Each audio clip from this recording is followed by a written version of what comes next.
Sarah Chen adjusted the small device in her hands, watching the holographic display flicker with changing energy patterns. The science kit had been her 8th birthday present from her mother, and even here on the massive Galactic Council station, she never went anywhere without it.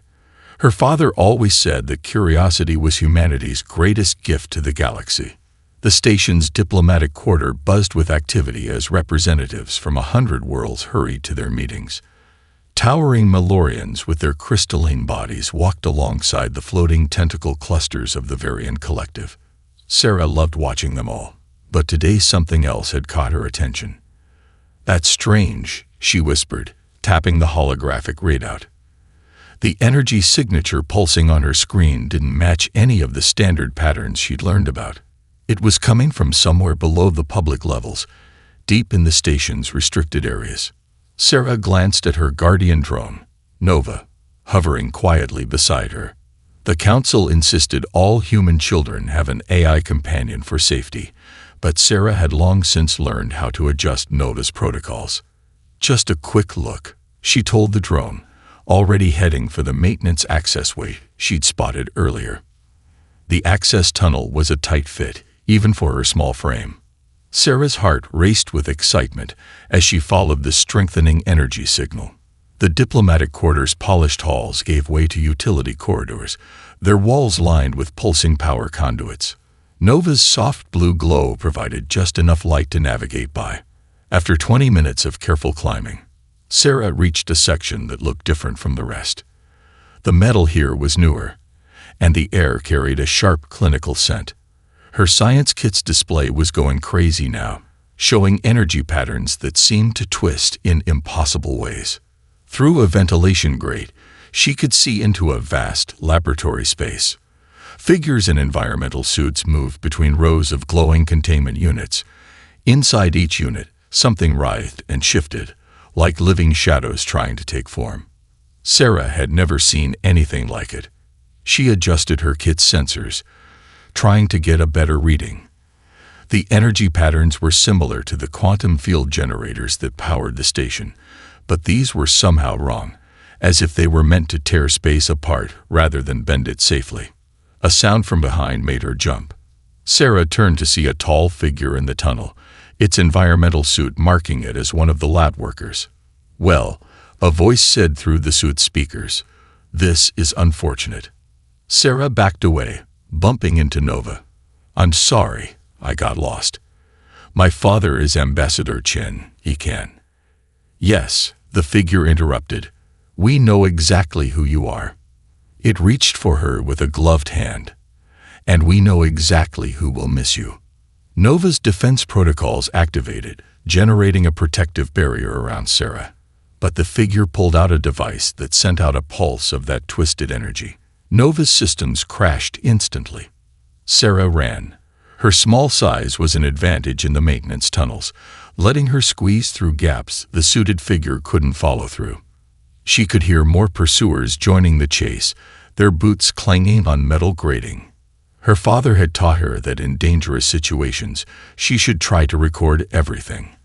With trembling fingers, Sarah activated her science kit's emergency beacon and recording functions. The quantum entanglement communicator would send everything back to her father's office, no matter what happened. She reached a junction where 3 tunnels met. The sound of pursuers came from 2 directions now. Sarah took the third path, but it ended abruptly at a sealed pressure door. Behind her, footsteps grew closer. "My father will find out," she said firmly, trying to sound brave as she faced the approaching figures. "Whatever you're doing here, he'll know." "No, little one," the lead figure replied, raising its device again. "He'll only know what we want him to know." The device hummed with that twisted energy. "Such a tragic accident in the dangerous maintenance sectors. But don't worry, your death will serve a greater purpose." Sarah Chen's last act was to clutch her science kit tight, ensuring every detail of her discovery would reach her father. She never knew that her final moments would change the course of galactic history forever. Ambassador Michael Chen sat motionless in the council chamber, his daughter's final recording playing for the assembled representatives. The quantum encrypted data from Sarah's science kit had bypassed all attempts at interference, delivering its testimony directly to his office. Now the entire council would witness what their negligence had permitted. "We offer our deepest condolences," the Centaurian representative said when the recording ended. "But clearly this was an accident. The maintenance sectors are no place for a child." Other council members nodded in agreement, their expressions carefully neutral. Michael's hands tightened on his chair's armrests. "My daughter," he said quietly, "discovered your illegal weapons research. She recorded energy signatures that match forbidden quantum collapse technology. And your response was to murder an 8-year-old girl." The chamber erupted in protests and denials. The council leader, a towering Malorian, raised his crystalline arms for silence. "These are serious accusations, Ambassador Chen. But your evidence is circumstantial. The station's security logs show your daughter accessed restricted areas and encountered an unfortunate malfunction. We have already offered compensation according to council protocols." Compensation. Michael stood slowly. He touched the ancient ring on his finger, its surface etched with symbols older than any civilization in the chamber. "Let me tell you what happened after my daughter's data reached Earth. The hidden quantum sensors beneath every major city on Earth had activated simultaneously, detecting the energy signature from Sarah's recording. Deep in mountain bunkers and ocean trenches, monitoring systems dormant for millennia had awakened, recognizing the threat they were built to guard against. Humanity," Michael continued, "has never been what we appeared to be. We showed you a fraction of our technology, let you believe we were newcomers to the stars. The truth is very different." He pressed his ring, and holographic displays materialized around the chamber. They showed massive doors opening in Earth's oceans, ancient hangar bays emerging from mountain peaks, and vessels of impossible design rising into the sky. 12,000 years ago, humanity reached the stars for the first time. We saw civilizations rise and fall, watched them destroy themselves with the same weapons you're now developing in secret. Our ancestors made a choice. They hid their true power, buried their fleet, and waited for humanity to grow wise enough to use it properly. The council chamber had fallen completely silent. On the displays, more ships emerged from their long slumber. Their hulls bore markings similar to those on Michael's ring, designs that predated every written language in the galaxy.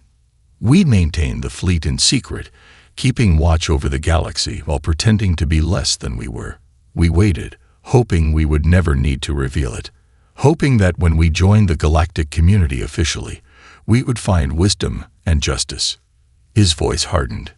Instead, we found corruption. We found powerful races developing the same weapons that once burned worlds. And when an innocent child discovered your crimes, you killed her to keep your secret.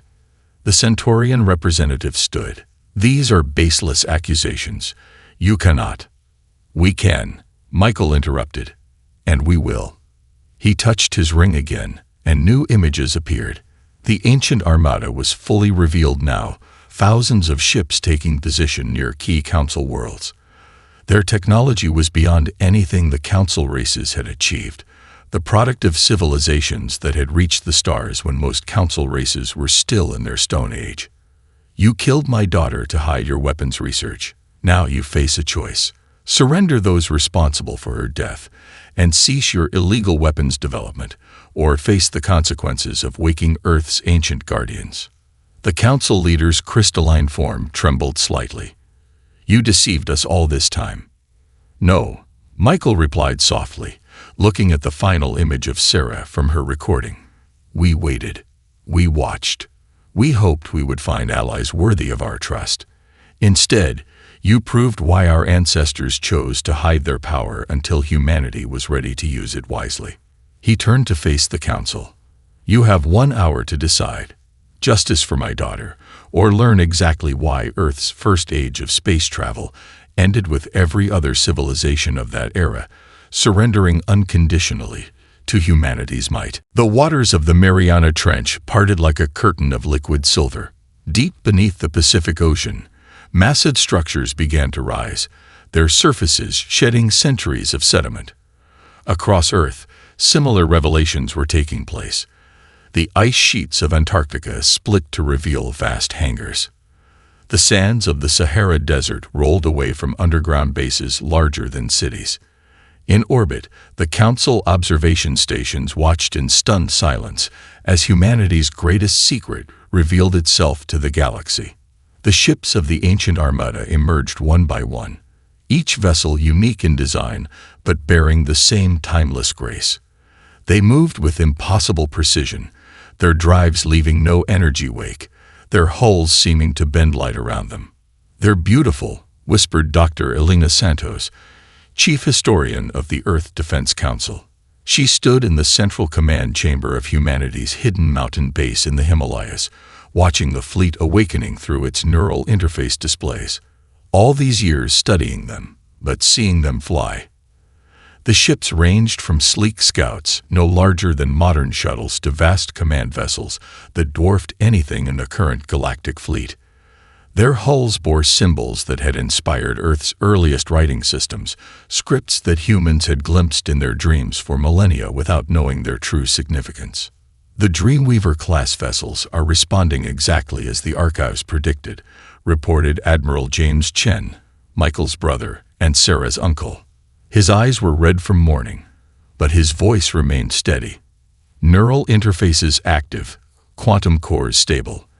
The ancestors built them to last. In high orbit, the first wave of ships took formation. Their hulls rippled with colors that no modern sensors could properly track. The advanced materials were self-repairing, constantly adapting to maintain peak efficiency. Even after 12,000 years in storage, they were ready for deployment within hours. "Signal from the Mariana fleet," a technician announced. "The Starkiller is ready for command transfer." The massive vessel, nearly 15 kilometers long, had been the flagship of humanity's ancient fleet. Now it would serve again, carrying humanity's response to a galaxy that had failed to protect one small child. Elena touched the neural interface panel, connecting to the Starkiller's historical archives. "The log entries are intact," she said softly. "The last admiral recorded everything. Why they chose to hide the fleet, what they hoped humanity would become." She paused, reading.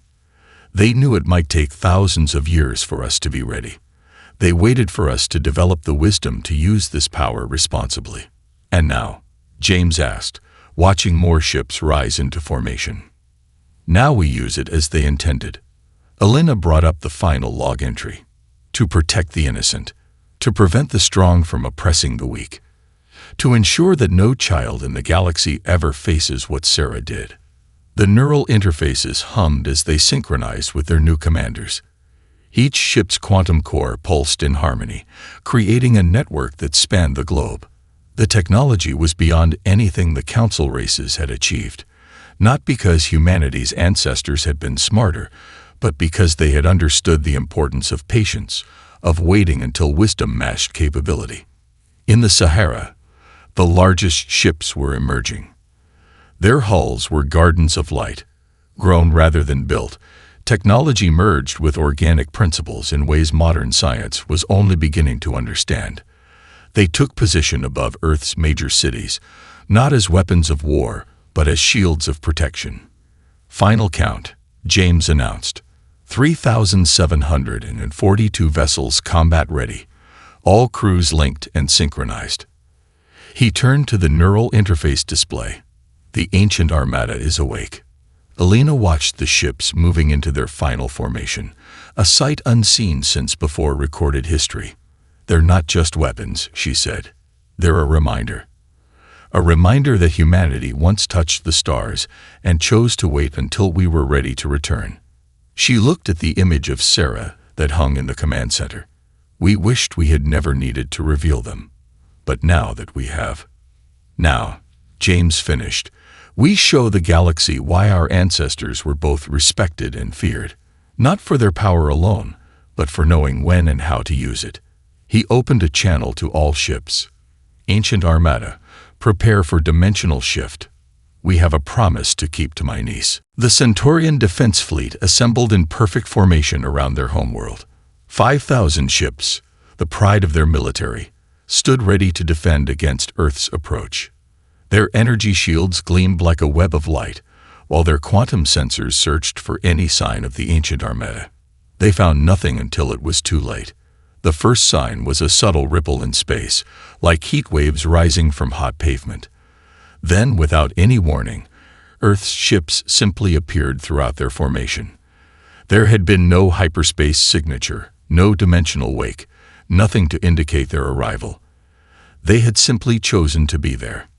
Impossible, breathed High Commander Vex of the Centaurian fleet. No drive system can bypass our detection grid. Yet the evidence floated before him. Hundreds of vessels of unknown design, their hulls shimmering with patterns that hurt his eyes to look at directly. A communication signal reached every ship simultaneously, bypassing all security protocols. Ambassador Chen's face appeared on their screens. "This is your only warning. Surrender those responsible for my daughter's death, and cease your illegal weapons research. You have 5 minutes to comply." Vex's secondary heart began beating faster. "We do not recognize your authority," he transmitted back. "This is sovereign Centaurian space. Any hostile action will be met with." The ancient Armada moved, not with weapons, but with something far more frightening. Space itself seemed to fold around their ships. Vex watched in horror as his fleet's most powerful weapons fired, and their energy beams curved away harmlessly, redirected by distortions in reality that the Earth ships created seemingly without effort. "Your weapons," Chen's voice was calm, "cannot harm what they cannot touch. Your shields cannot stop what isn't really there. This is the legacy our ancestors left us, the understanding that true power lies not in destruction, but in making destruction impossible." As if to demonstrate, one of the Earth vessels, small by their standards but still larger than a Centaurian cruiser, simply passed through Vex's flagship as if both ships were ghostly projections. No alarms sounded, no collision warnings blared. The impossible had become reality. How? Vex demanded, his pride crumbling in the face of technology he couldn't even begin to comprehend. "Our ancestors learned to step sideways through dimensions," Chen explained. "To exist in multiple states simultaneously. We can pass through your matter because we can choose which reality we wish to interact with. We can redirect your weapons because we can alter the space they travel through." To punctuate his words, several Earth ships began to shift. Their hulls became translucent, then seemed to fragment into multiple overlapping images, as if someone was seeing them through a kaleidoscope. Each fragment showed the same ship existing in slightly different states, different positions, different moments in time. "We're not here to destroy you," Chen continued. "If we wanted that, your fleet would already be gone. We're here because you chose to kill an innocent child rather than face the consequences of your own actions. Now you will face something far worse: the truth." The Earth ships released clouds of quantum probes, each smaller than a dust mote. They spread through the Centaurian fleet, scanning, analyzing, gathering evidence. Within moments, they had compiled a complete record of every illegal weapons project, every hidden facility, every conspirator involved in Sarah's death. "Your own data condemns you," Chen announced as the evidence was simultaneously transmitted to every council world. "We could destroy your fleet. We could dismantle your defenses. We could make your entire civilization simply cease to exist in this dimension. But that would dishonor my daughter's memory." The Earth ships began to shift again, their hulls rippling with energy patterns that made Vex's tactical computers crash when they tried to analyze them. Instead, Chen's voice hardened. "You will face justice. Your crimes will be known to every world, every species, every child who might have become another victim of your arrogance." Vex watched his fleet's most advanced systems fail one by one, disabled by technology so advanced it might as well have been magic. And he realized that Earth's greatest weapon wasn't their ships or their dimensional mastery. It was their restraint in using that power. The council chamber had never been so silent. On the massive holographic displays surrounding them, Evidence continued to pour in from the ancient Armada's quantum probes. Weapons research facilities hidden on dead moons, secret laboratories buried beneath gas giants, a conspiracy that spread through multiple species and governments, all exposed by technology that could peer through dimensional barriers. The implications are disturbing. The Malorian Council leader's crystalline form vibrated with suppressed emotion. Not just the weapons research, but the fact that humanity has hidden such power from us for so long. Ambassador Chen stood in the center of the chamber, his daughter's science kit held carefully in his hands. We hid nothing. We simply waited to see what you would do with the power you already had. He activated the kit's holographic display, showing Sarah's final readings. A child with a toy detected what your most sophisticated sensors could not, because she looked with curiosity, not greed. The Varian representative, their tentacles shifting nervous patterns, spoke next. But surely you understand our concern. Your ships can bypass any defense, ignore any shield. Your sensors can penetrate any protection. How can we trust such power? Trust. Chen's voice was quiet but carried to every corner of the chamber. My daughter trusted that discovering the truth was worth the risk. She trusted that the Council would do the right thing when they learned of these illegal weapons. And how did you reward that trust? More evidence appeared on the displays. The quantum probes had reconstructed the exact sequence of events in the maintenance tunnel. They watched Sarah's final moments from multiple angles, saw the calculated decisions that led to her death, the careful cover-up afterward. We trusted you with our greatest treasure, our children. And you proved unworthy of that trust. Chen gestured, and new images appeared. The ancient Armada hung in orbit around key worlds across the galaxy, their presence both a warning and a promise. Now you must earn that trust back. The Centaurian representative, newly appointed after the previous one's arrest, raised a trembling hand. What are your demands? Demands. Chen shook his head. We don't make demands. We offer a choice. Continue as you have, pursuing power without wisdom, treating lives as acceptable losses in your political games, or change. Learn from our ancestors' example. He activated another hologram, this one showing the historical records from the ancient Armada's databases. 12,000 years ago, humanity had power that made your current technology look primitive. We could have ruled the galaxy. Instead, we chose to wait, to grow, to learn the wisdom needed to use such power responsibly. And now, the Malorian leader asked, now that you have revealed yourselves, now we offer the same choice our ancestors faced. The quantum probes didn't just gather evidence of crimes. They collected data on poverty, oppression, suffering across the galaxy. They found children of every species living in fear or need, while their elders pursued power and profit. The chamber erupted in protests, but Chen continued. The ancient Armada was built to protect, not destroy. Its power is meant to lift up, not cast down. We offer you the chance to do the same. He held up Sarah's science kit one final time. My daughter died because she believed in finding truth. In her memory, we offer you the truth about yourselves, about the consequences of your choices.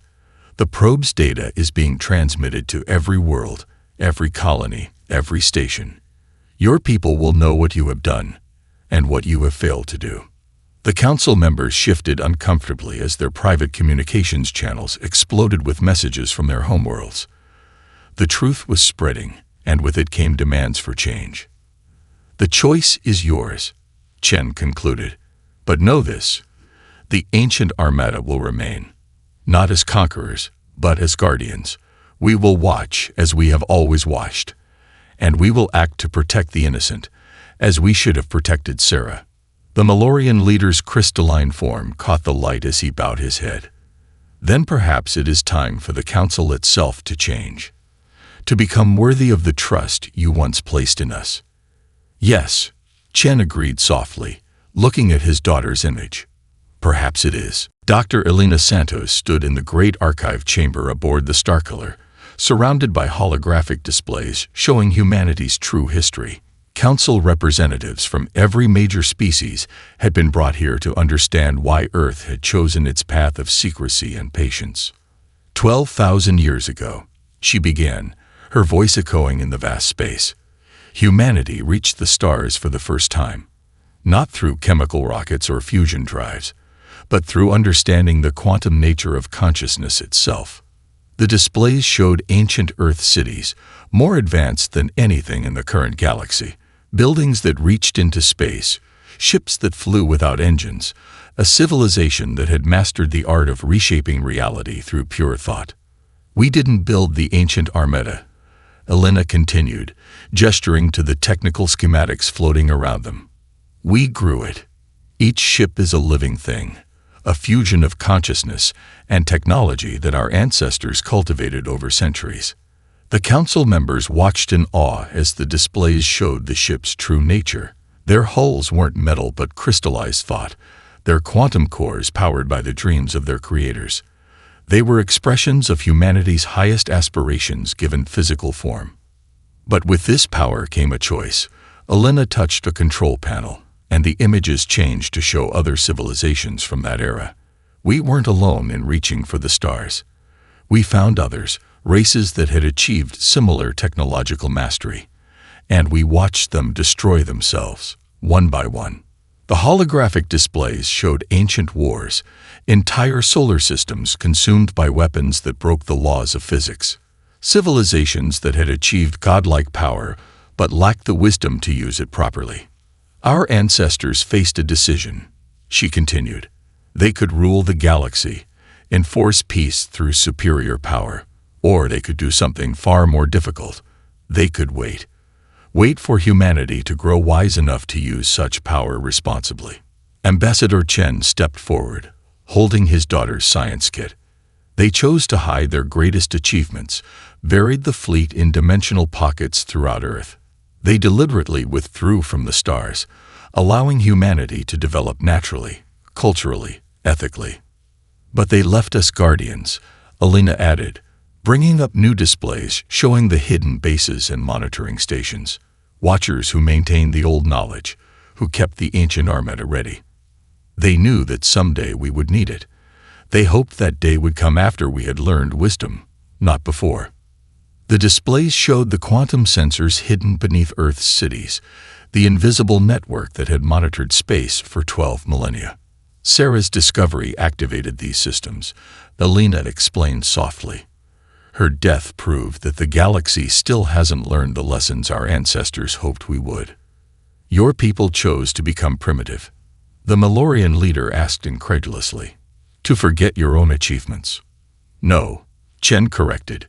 We chose to grow up properly this time. To earn our power through understanding, not just intelligence. The ancient Armada wasn't meant to be a weapon, but a test. Would we reveal it out of greed? Out of desire for conquest? Or would we wait until we had no choice, until using it became a moral imperative? Elena brought up the final displays, showing the neural interface systems that connected the fleet's crews to their ships. The technology only works for those who understand its responsibility. The ships respond to wisdom and compassion, as much as technical skill. That's why our ancestors made them this way, to ensure they could never be used by those who sought power for its own sake. Sarah understood that instinctively, Chen added quietly. Her curiosity wasn't driven by desire for power, but by pure love of discovery. She represented everything our ancestors hoped humanity would become. He looked at the assembled council members. Her death forces us to ask, what do your peoples represent? The chamber fell silent as the implication sank in. Humanity hadn't hidden its power out of fear or strategy, but out of a deep understanding of power's responsibility. They had waited 12,000 years for the wisdom to use it properly.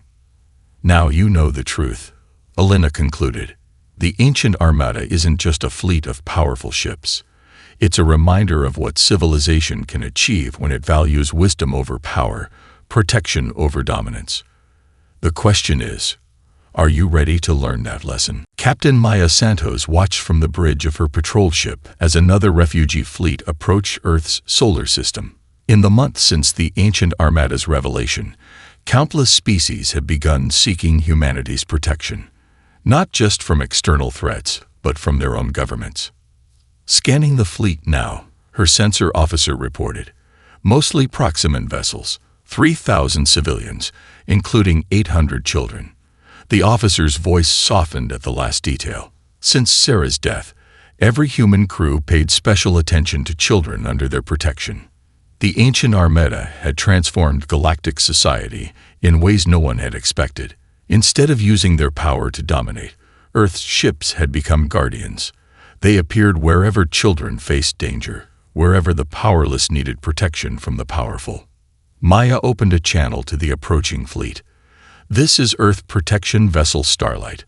Welcome to Sol System. We'll guide you to the sanctuary stations." Her ship's quantum sensors had already confirmed these were genuine refugees, not infiltrators or threats. The response came from a young Proximan voice. "Thank you, Earth ship. We saw your vessels protect the children's hospital on our colony world. We knew then that we could trust you." Maya smiled, remembering that incident. An ancient Armada vessel had simply appeared when corporate mercenaries threatened to shut down a hospital over profit disputes. The ship hadn't fired a shot. It had simply stood as a silent guardian until the mercenaries retreated. "Incoming message from command," her communications officer announced. "Ambassador Chen is addressing the council again." The holographic display showed the council chamber, now radically changed from a month ago. Many of the old representatives had been replaced as their peoples demanded accountability. Young reformers sat where corrupt officials had once plotted in secret. "The quantum probes continue their work," Chen was saying. "They reveal not just crimes, but opportunities for change. On 30 worlds, children lack access to basic medical care, while resources are wasted on weapons development. On 50 more, education systems are underfunded while the wealthy hide their riches in dimensional vaults." Maya watched her crew's reactions. Every human who served aboard the ancient Armada's ships felt the same calling: to protect, to nurture, to guide. The neural interfaces that connected them to their vessels wouldn't work for anyone who sought power for its own sake. "But there is hope," Chen continued. "The probes also show us the helpers, the healers, those who put the needs of others first. Earth pledges its resources and technology to support these true leaders." The display split to show scenes from across the galaxy. Ancient Armada ships providing power to struggling colonies. Medical technology being shared with overwhelmed hospitals. Education centers being established with Earth's advanced learning systems. Refugee fleet is entering lunar orbit, Maya's navigator reported. Sanctuary Station Delta is ready to receive them. Maya watched as the civilian ships were guided to safety. The sanctuary stations were another expression of humanity's true power. Not weapons or warships, but havens of peace and learning. Places where children of any species could grow up without fear. "Message from the Proximan ships," her communications officer said. "They're asking if it's true that Earth has opened its universities to students of all species." "Tell them it's true," Maya replied. "And tell them about the Sarah Chen Memorial Scholarship. The program, created in memory of a curious child who died seeking truth, had already begun accepting its first students from across the galaxy. The ancient Armada had revealed itself to answer violence with justice. But its true purpose was now becoming clear, not to punish or destroy, but to protect and nurture. To ensure that no other child would die for daring to seek knowledge. Final docking procedures initiated. Her crew reported as the refugee ships reached safety. Medical teams standing by to receive any children needing treatment. Maya touched the neural interface panel, feeling her ship's consciousness merge with her own. The ancient Armada had waited 12,000 years for humanity to understand that true power lay not in the ability to destroy, but in the choice to protect. "Welcome to Earth," she transmitted to the refugee fleet. "Welcome home." 1 year after Sarah Chen's death, the Galactic Council Station had transformed. Where once there were only offices and meeting rooms, now children's laughter echoed through the corridors. The Sarah Chen Academy occupied the heart of the station, its doors open to young minds from every corner of the galaxy. Ambassador Michael Chen stood in the Academy's central garden, watching students of all species gather for morning classes. A holographic memorial floated nearby, showing Sarah playing with her science kit, her eyes bright with curiosity. But now she wasn't alone. Hundreds of children carried similar devices, enhanced versions of her original kit designed to encourage exploration and discovery. The latest enrollment figures, Ambassador Dr. Elena Santos said, joining him in the garden. 5,000 students from 300 worlds, every one of them carrying Sarah's spirit of inquiry. Michael smiled, watching a young Centaurian student helping a Malorian child understand a quantum physics problem. The ancient Armada's technology had made such cooperation possible. Translation fields that conveyed not just words but concepts, learning interfaces that adapted to each species' unique way of thinking. The neural interface graduation ceremony is tomorrow, Elena continued. 20 students have shown the wisdom and compassion needed to link with the training vessels. This was perhaps the most profound change the ancient Armada had brought. Young people who demonstrated both intellectual ability and ethical understanding could learn to connect with the ship's consciousness. It wasn't just humans anymore. Any species that showed the right combination of wisdom and wonder could join the fleet's crew. Message from the Exploration Division, Elena added, checking her datavad. The deep space probes have found 3 more civilizations trying to hide dangerous weapons research. But this time, their own people reported them before any accidents could happen. Michael nodded, remembering how different things had been a year ago. The quantum probes still monitored the galaxy, but now they worked openly, their findings shared with all species. Transparency had become the new standard in galactic affairs. And the medical update?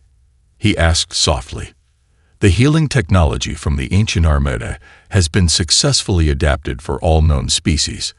The children's hospitals on 50 worlds report success rates we never thought possible. Elena's voice filled with pride. Sarah's death led to countless lives being saved. In the garden, a group of students gathered around the memorial hologram.